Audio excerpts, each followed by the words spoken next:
लोकसभा चुनाव के तहत जालोर सिरोही संसदीय क्षेत्र से सोमवार 8 अप्रैल को भाजपा प्रत्याशी देवजी पटेल ने अपने समर्थकों के साथ नामांकन जमा करवाया। इससे पहले जालोर शहर के शहीद भगत सिंह स्टेडियम मैदान में जनसभा का आयोजन हुआ, जिसमें पूर्व मंत्री और विधानसभा में नेता प्रतिपक्ष राजेंद्र सिंह राठौड़ ने भी संबोधित किया। दोनों हाथ उठाकर बोलो शांतिनाथ जी महाराज की। आज इस चुनावी समर के इस सभा में हमारे सबका मार्गदर्शन करने आए पूरे प्रदेश में भारतीय जनता पार्टी के परिवार की अगुवाई करने वाले हमारे प्रदेश अध्यक्ष मदन लाल जी सैनी साहब,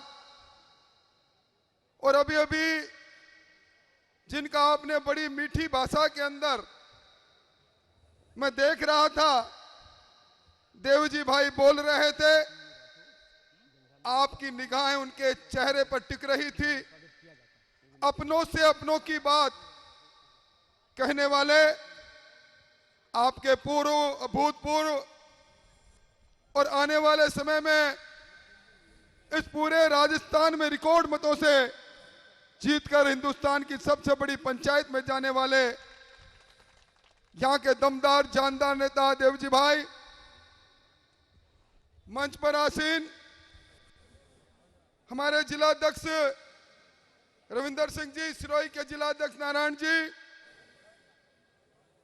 राजस्थान की विधानसभा में मेरे साथी नारायण सिंह जी, पुराराम जी, छगन जी, जोगेश्वर जी, भाई सम्माराम जी, जगसी राम जी, और हमारे सब के बीच में बाप जी के नाम से जिनके चरणों का हम वंदन करते हैं, सोटाराम जी,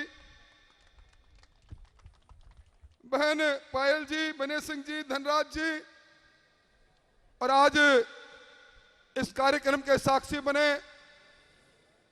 इस जालोर के गांव गांव ढाणी ढाणी से आए हुए मोतियों से महंगे किसान भाइयों, शक्ति सुरमा माताओं बहनों और कार्यकर्ता साथियों,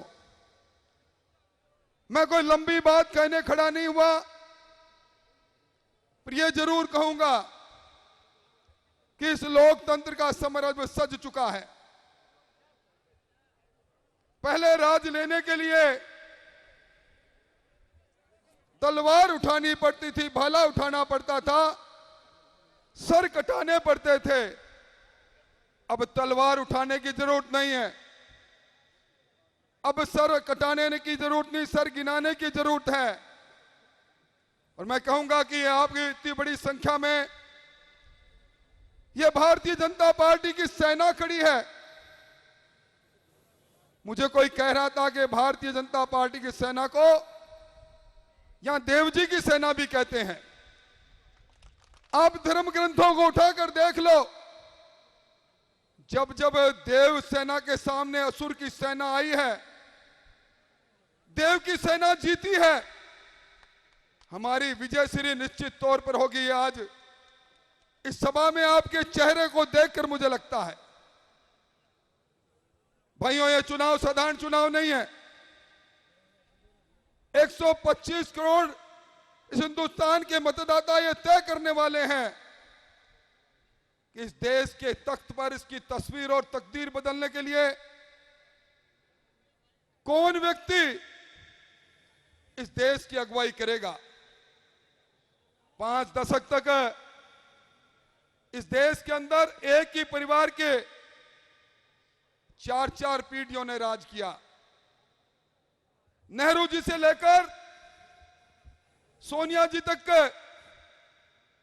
अभी भाई देवजी भाई जिस बात का जिक्र कर रहे थे, 2014 से पहले लोग कहते थे हिंदुस्तान की पहचान है जहां भ्रष्टाचार तांडव करता है। नभ के अंदर पनडुब्बी चले, उसमें पैसा खा जाए, धरती के अंदर कोयला हो, कोयला में पैसा खा जाए, और जो तरंगे चलती है 2G स्पेक्ट्रम, उसमें पैसा खा जाए। ऐसी छवि थी हमारे देश की। याद करो, एक समय आया था हमारी सीमा पर हमारे सैनिक सोए हुए सैनिकों पर छद्म रूप से पाकिस्तानी सेना और आतंकवादियों ने हमला किया। सर काट कर ले गए हमारे सैनिकों का।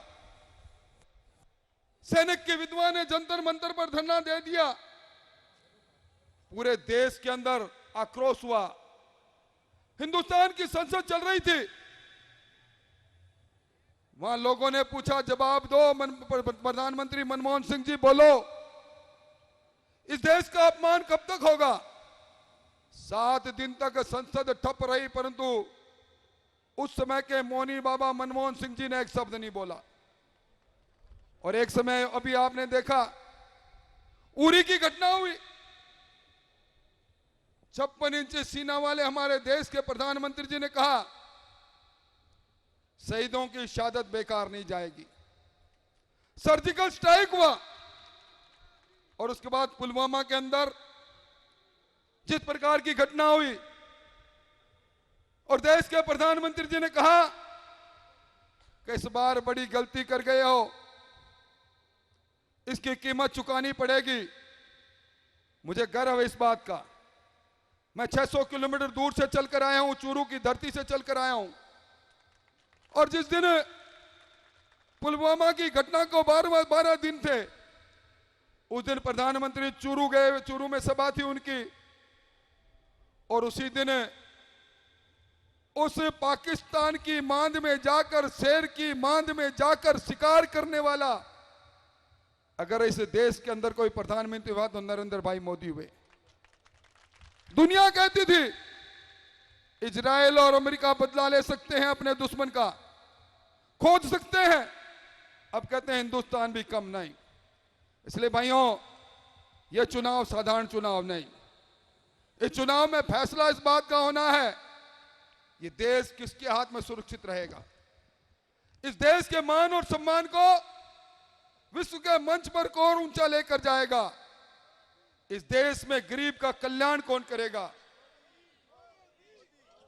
ये आवाज हर ओर से आनी चाहिए।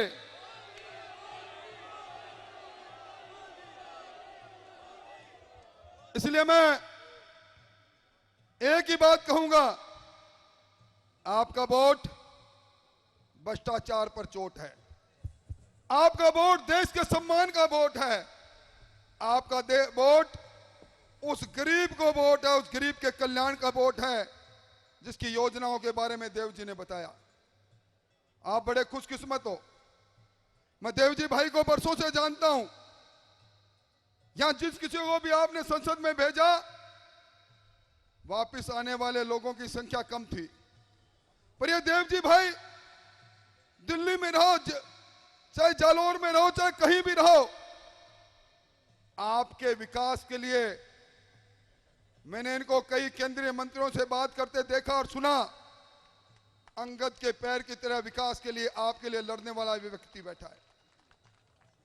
इस संसार की टकसाल में कोई पैसा नहीं है, कोई सिक्का नहीं ढला जो देवजी भाई जैसे ईमानदार आदमी को खरीद सके। ऐसा व्यक्तित्व आपके बीच में है।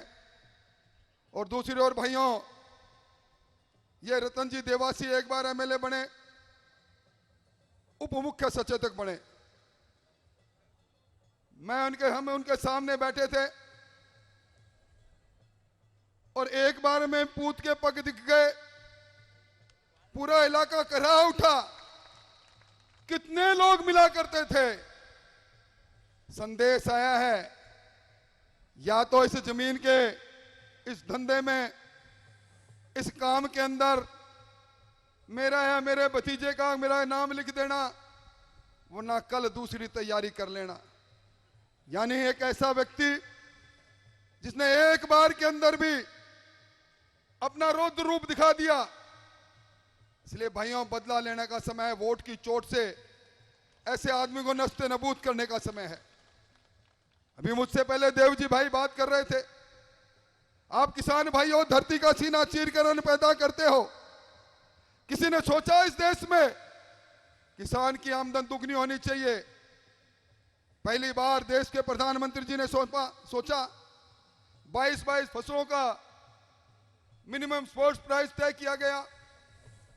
किसान निधि से राजस्थान के अंदर 52 लाख किसानों को स्थायी रूप से 6,000 रुपये उसकी बीज खाद के मिले, ऐसी व्यवस्था की गई। फिर ये गहलोत की सरकार भी गजब की सरकार है भाइयों।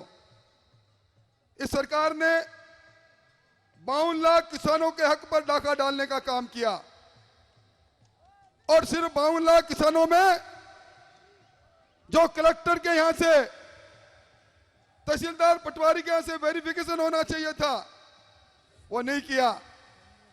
आयुष्मान योजना से इस राजस्थान के 67% लोगों को महरूम करने का काम किया। कि सरकार जिसने कहा था 10 दिन में कर्जा माफ कर देंगे, किस प्रकार का कर्जा माफ किया आपके सामने है। बेरोजगारों को रोजगार देने का बात और 3500 रुपए भत्ता देने की बात हवा हवाई हो गई। मैं समझता हूं कि अब आप सब लोग मदन जी की भाषण सुनने के लिए उतावले हो, इसलिए मैं ज्यादा कुछ नहीं कहूंगा, पर एक बात कहकर अपनी बात को समाप्त करूंगा। यह चुनाव, यह युद्ध है, और युद्ध अकेला सेना नायक नहीं लड़ता, हम सब मिलकर लड़ते हैं। ये मंच पर बैठे लोग भी मिलकर लड़ेंगे, सामने बैठे लोग भी मिलकर लड़ेंगे। इसलिए एक आवाज निकलनी चाहिए। मैं कहूंगा आवाज दो, आप सब कहोगे हम एक हैं। और एक किस लिए है?